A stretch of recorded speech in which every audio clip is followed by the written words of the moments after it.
ಪೂರ್ಣಾಂಕಗಳು ಎನ್ನುತ್ತೇವೆ.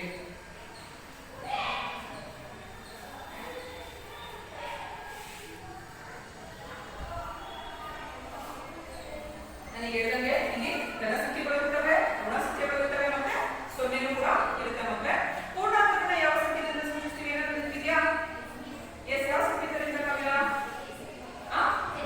ಎಸ್ ನಾವು ಯಾವ ಸಂಖ್ಯೆಯಿಂದ ಸೂಚಿಸ್ತೀವಿ ಮತ್ತೆ z ಇಂದ ಸೂಚಿಸ್ತೇವೆ. So z -3 -3 -2 -1 0 1 2 3. ಓಕೆ, ಯಾವುದೇ ಚಿಹ್ನೆ ಬರಲಿಲ್ಲ ಅಂದ್ರೆ ಹಿಂದೆ ಯಾವ ಚಿಹ್ನೆ ಇದೆ ಅಂತ ಸಂಖ್ಯೆ ಇದೆ ಅಂತ ಅರ್ಥ ಆಯ್ತಾ? ಸೊ ಪೂರ್ಣಾಂಕಗಳನ್ನು ನಾವು z ಎಂಬ ಸಂಖ್ಯೆಯಿಂದ ಸೂಚಿಸ್ತೀವಿ. ರೈಟ್. ಓಕೆ, ಈಗ ಸ್ವಾಭಾವಿಕ ಸಂಖ್ಯೆಗಳು ಗೊತ್ತಾಯ್ತಲ್ವಾ? ಎಸ್, ಏನು ಸ್ವಾಭಾವಿಕ ಸಂಖ್ಯೆಗಳು ಗೊತ್ತಾಗ್ತದೆ?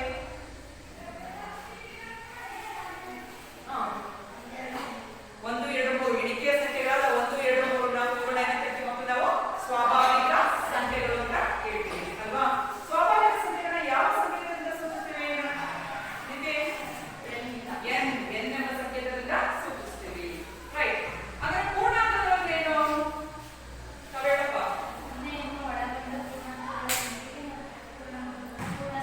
ಅಂದ್ರೆ ಸೊನ್ನೆಗಳ ಕೂಡ ಪೂರ್ಣಾಂಕಗಳು.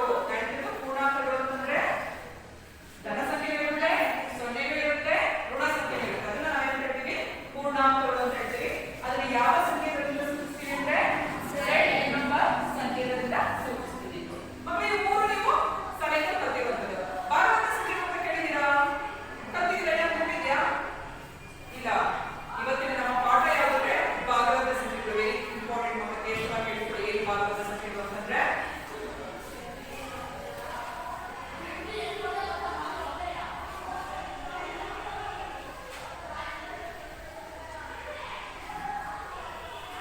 ಎರಡು ಉದಾಹರಣೆಗಳನ್ನ ಕೊಡ್ತೀನಿ. 2 3 4. ಹಾಗೆ ಇಲ್ಲಿ 2 3 4. ನಂತರ 2/3 3/2 -5/2 3/2. ಇಲ್ಲಿ ಕೆಲವು ಉದಾಹರಣೆಗಳನ್ನ ನೋಡಿ. 2/3 ಏನಿದು? ಭಿನ್ನರಾಶಿ ಅಲ್ವಾ? ಅಂಶನೂ ಇದೆ, ಛೇದನೂ ಇದೆ. ಛೇದದ ಸಮಯ ಇದೆಯಾ? ಇಲ್ಲ, ಸಂಖ್ಯೆ ಇದೆ. ಅದೇ ರೀತಿ -5/2 ನೋಡಿ, ಇದು ಕೂಡ ಒಂದು ಭಿನ್ನರಾಶಿ. ಛೇದದಲ್ಲಿ ಎಷ್ಟಿದೆ? 2 ಇದೆ. ಅದೇ ಋಣ ಸಂಖ್ಯೆ ಅದು ಅಲ್ವಾ? ಪ್ಲಸ್ ಸಂಖ್ಯೆಯೂ ಇದೆ, ಧನ ಸಂಖ್ಯೆಯೂ ಇದೆ, ಋಣ ಸಂಖ್ಯೆಯೂ ಇದೆ. ರೈಟ್. 2 ಮತ್ತೆ ಛೇದದಲ್ಲಿ ಏನಿಲ್ಲ ಅಂತ ಏನಂತ? ಒಂದು ಛೇದದಲ್ಲಿ ಏನಿಲ್ಲ ಅಂತ ಏನಂತ? ಮೊದಲು ಅಂತ ಅರ್ಥ. ಅರ್ಥ? ಇವೆಲ್ಲವೂ ಕೂಡ p/q ರೂಪದಲ್ಲಿ ಇದೆ. p/q ರೂಪ ಅಂದ್ರೆ ಅಂಶನೂ ಇರುತ್ತೆ, ಛೇದನೂ ಇರುತ್ತೆ. ಅರ್ಥ ಆಗ್ತಿದ್ಯಾ? ಯಾವ ಸಂಖ್ಯೆಗಳು p/q ರೂಪದಲ್ಲಿ ಇರುತ್ತವೆಯೋ ಅಂತ ಸಂಖ್ಯೆಗಳನ್ನ ನಾವೇನಂತ ಹೇಳ್ತೀವಿ? ಭಾಗಲಬ್ಧ ಸಂಖ್ಯೆಗಳು ಅಂತ ಹೇಳ್ತೀವಿ. ಏನಂತ ಹೇಳ್ತೀವಿ? ಭಾಗಲಬ್ಧ ಸಂಖ್ಯೆಗಳು. ಇಲ್ಲಿ ವೆರಿ ಇಂಪಾರ್ಟೆಂಟ್ ಕಂಡೀಷನ್ ಏನು ಅಂದ್ರೆ q ಬೆಲೆ ಯಾವುದೇ ಕಾರಣಕ್ಕೂ 0 ಆಗಿರಬಾರದು. p/q ರೂಪ ಅಲ್ವಾ? q ಬೆಲೆ ಯಾವುದೇ ಕಾರಣಕ್ಕೂ 0 ಆಗಿರಬಾರದು. ಅಂದ್ರೆ ಛೇದದಲ್ಲಿ ಯಾವುದೇ ಕಾರಣಕ್ಕೂ 0 ಇರಬಾರದು. 1 ಇರ್ಬೋದು, 2 ಇರ್ಬೋದು, ಎಷ್ಟು ಬೇಕಾಗಿರ್ಬೋದು. ಆದ್ರೆ ಯಾವುದೇ ಕಾರಣಕ್ಕೂ ಏನಿರಬಾರದು? 0 ಇರಬಾರದು. ಒಂದು ಕಂಡೀಷನ್. ಎರಡನೇ ಕಂಡೀಷನ್ ಅಂದ್ರೆ p ಮತ್ತು q ಎರಡೂ ಕೂಡ ಪೂರ್ಣಾಂಕಗಳಾಗಿರಬೇಕು. ಪೂರ್ಣಾಂಕ ಗೊತ್ತಿದೆಯಲ್ವಾ? ಪ್ಲಸ್ ಸಂಖ್ಯೆಗಳಾಗಿರ್ಬೋದು, ಮೈನಸ್ ಸಂಖ್ಯೆಗಳು ಆಗಿರ್ಬೋದು. p ಮತ್ತು q ಬೆಲೆ ಯಾವಾಗ ಏನಾಗಿರ್ಬೇಕು? ಪೂರ್ಣಾಂಕಗಳು ಆಗಿರಬೇಕು ಮಕ್ಕಳೇ. ಸೊ ಭಾಗಲಬ್ಧ ಸಂಖ್ಯೆಗಳು ಅಂದ್ರೆ ಹೇಳಿ p/q ರೂಪದಲ್ಲಿ ವ್ಯಕ್ತಪಡಿಸಲಾಗುವಂತಹ ಸಂಖ್ಯೆಗಳನ್ನ ಏನಂತ ಹೇಳ್ತೀವಿ ನಾವು? ಭಾಗಲಬ್ಧ ಸಂಖ್ಯೆಗಳು. p/q ರೂಪದಲ್ಲಿ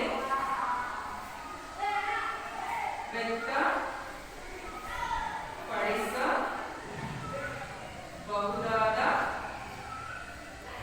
ಸಂಖ್ಯೆಗಳು.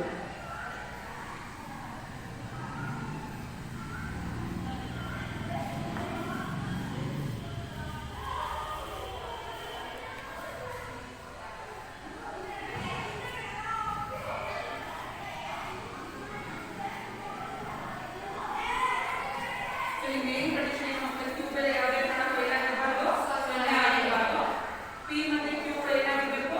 ಪೂರ್ಣಾಂಕಗಳು ಆಗಿರಬೇಕು. ಗೊತ್ತಾಯ್ತಾ? ಭಾಗಲಬ್ಧ ಸಂಖ್ಯೆಗಳು ಅಂದ್ರೆ p/q ರೂಪದಲ್ಲಿ ಬರೆಯಬಹುದಾದ ಸಂಖ್ಯೆಗಳನ್ನ ನಾವೇನ್ ಹೇಳ್ತೀವಿ? ಭಾಗಲಬ್ಧ ಸಂಖ್ಯೆಗಳು ಅಂತ ಹೇಳ್ತೀವಿ ಮಕ್ಕಳೇ. ನಾವು ಭಾಗಲಬ್ಧ ಸಂಖ್ಯೆಗಳನ್ನ q ಎಂಬ ಸಂಕೇತದಿಂದ ಸೂಚಿಸ್ತೀವಿ ಮಕ್ಕಳೇ. Capital letter q. So q is equal to +2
ಸಹ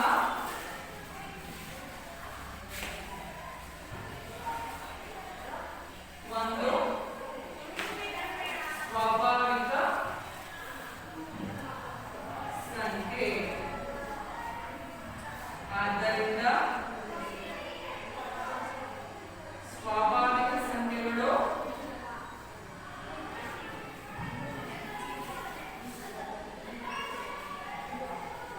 ಸಂಕಲನದಲ್ಲಿ ಆವೃತವಾಗಿದೆ. ಸ್ವಾಭಾವಿಕ ಸಂಖ್ಯೆಗಳೇನಿರುತ್ತೆ ಸಂಕಲನದಲ್ಲಿ ಆವೃತ ಆಗಿರುತ್ತೆ. ಯಾವುದೇ ಎರಡು ಸ್ವಾಭಾವಿಕ ಸಂಖ್ಯೆಗಳನ್ನ ಕೂಡಿಸಿದಾಗ ಬರುವಂತ ಸಂಖ್ಯೆ ಕೂಡ ಏನಾಗುತ್ತೆ ಸ್ವಾಭಾವಿಕ ಸಂಖ್ಯೆ ಆಗಿರುತ್ತೆ.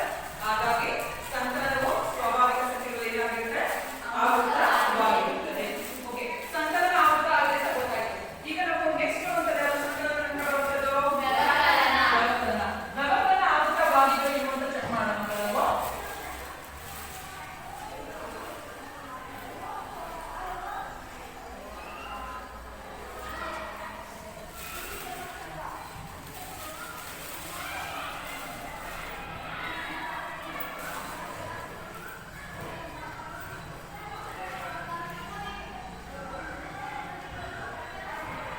ಓಕೆ, ಈಗ ಎರಡು ಸಂಖ್ಯೆಗಳನ್ನ ಉದಾಹರಣೆ ಕೊಡಿ. ಸ್ವಾಭಾವಿಕ ಸಂಖ್ಯೆಗಳ ಉದಾಹರಣೆ ಕೊಡಿ. 4 ಮೈನಸ್ 4 ಮತ್ತು 3 ಅಂತ ತಗೊಳ್ಳೋಣ. ಆಯ್ತಾ? ವ್ಯವಕಲನ ಮಾಡ್ತಾ ಇರೋದು. ಉದಾಹರಣೆಗೆ ನಾವು 4 ಮತ್ತು 3 ತಗೊಳ್ಳೋಣ. ಅಂದ್ರೆ ವ್ಯವಕಲನ ಅಂದ್ರೆ 4 ರಿಂದ 3 ಗೆ ಮೈನಸ್ ಮಾಡೋದು. Right. 4 minus 3 is equal to ಎಷ್ಟು ಬಂತು? 1 ಅಂತ. ಆಯ್ತಾ? ಒಂದು ಸ್ವಾಭಾವಿಕ ಸಂಖ್ಯೆ ಅಲ್ವಾ? ಇದು ಕೂಡ ಒಂದು ಸ್ವಾಭಾವಿಕ ಸಂಖ್ಯೆ. ಆದರೆ ಅಕಸ್ಮಾತ್ ನಾನು 7 ಮೈನಸ್ 9 ಅಂತ ತಗೊಂಡೆ. 7 ಕೂಡ ಒಂದು ಸಂಖ್ಯೆ, 9 ಕೂಡ ಒಂದು ಸ್ವಾಭಾವಿಕ ಸಂಖ್ಯೆ. 7 ಮೈನಸ್ 9 ಅಂತ ತಗೊಂಡಾಗ 9 ರಲ್ಲಿ 7 ಎಷ್ಟು ಬರುತ್ತೆ ಮಕ್ಕಳೇ? ಮೈನಸ್ 2. ಎಷ್ಟು ಬರುತ್ತೆ? ಮೈನಸ್ 2. ಮೈನಸ್ 2 ಸ್ವಾಭಾವಿಕ ಸಂಖ್ಯೆನಾ? ಅಲ್ಲ. ಸೊ ಹಾಗಾದ್ರೆ ನಿಮ್ಗೆ ಏನ್ ಗೊತ್ತಾಗುತ್ತೆ? ವ್ಯವಕಲನವು ಸ್ವಾಭಾವಿಕ ಸಂಖ್ಯೆಗಳು ವ್ಯವಕಲನದಲ್ಲಿ ಆವೃತವಾಗಿಲ್ಲ. ಇದು ಸ್ವಾಭಾವಿಕ ಸಂಖ್ಯೆ ಅಲ್ಲ. ಆದ್ದರಿಂದ ಸ್ವಾಭಾವಿಕ ಸಂಖ್ಯೆಗಳು ಏನಾಗಿಲ್ಲ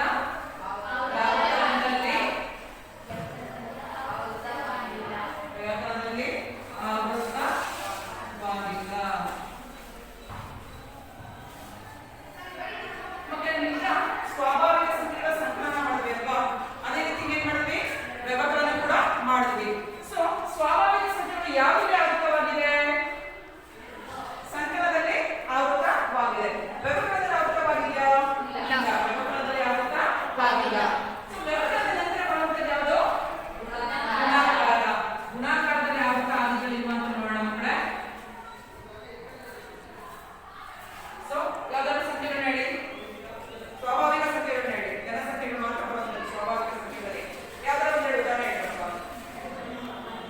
6 ಮತ್ತೆ 9. 6 ಮತ್ತೆ 9 ತಗೊಳ್ಳೋಣ. 6 ಇಂಟು 9. 6 ಎಷ್ಟಾಗುತ್ತೆ ಮಕ್ಕಳೇ? Very good. ಎಷ್ಟು? 54. 54. 54 ಒಂದು ಸ್ವಾಭಾವಿಕ ಸಂಖ್ಯೆ ಅಲ್ವಾ? ಎಸ್. ಸೊ ಇದು ಒಂದು ಏನಾಗುತ್ತೆ? ಇದು ಸ್ವಾಭಾವಿಕ ಸಂಖ್ಯೆ. ಸೊ ಈಗ ನಿಮಗೆ ಏನ್ ಗೊತ್ತಾಯ್ತು ಅಂದ್ರೆ ಎರಡು ಸ್ವಾಭಾವಿಕ ಸಂಖ್ಯೆಗಳನ್ನ ತಗೊಂಡು ಗುಣಿಸಿದಾಗ ನಿಮಗೆ ಬರುವಂತ ಸಂಖ್ಯೆ ಕೂಡ ಏನಾಗಿರುತ್ತೆ? ಸ್ವಾಭಾವಿಕ ಸಂಖ್ಯೆ ಆಗುತ್ತೆ. ಇನ್ನೊಂದು ಉದಾಹರಣೆ ಹೇಳಿ. ಯಾವ್ದಾದ್ರು ಇನ್ನೊಂದು ಸಂಖ್ಯೆಗಳನ್ನ ಹೇಳಿ. 6 6 6 6 ಓಕೆ, ಎರಡು ಸಂಖ್ಯೆಗಳು. 6 ಇಂಟು 6.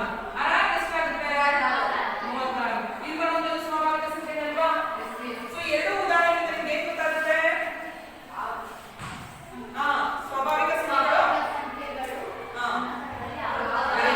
ಸ್ವಾಭಾವಿಕ ಸಂಖ್ಯೆಗಳು ಗುಣಾಕಾರದಲ್ಲಿ ಆವೃತವಾಗಿದೆ.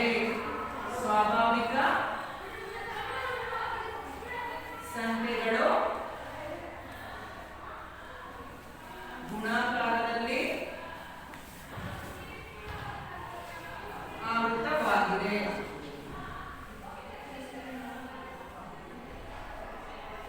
ನಂತರ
ಆಗುತ್ತೋ ಅದನ್ನೆಲ್ಲ ನಾವೇನು ಮಾಡ್ತಾ ಹೋಗೋಣ, ಚೆಕ್ ಮಾಡ್ತಾ ಹೋಗೋಣ. ಮಕ್ಕಳೇ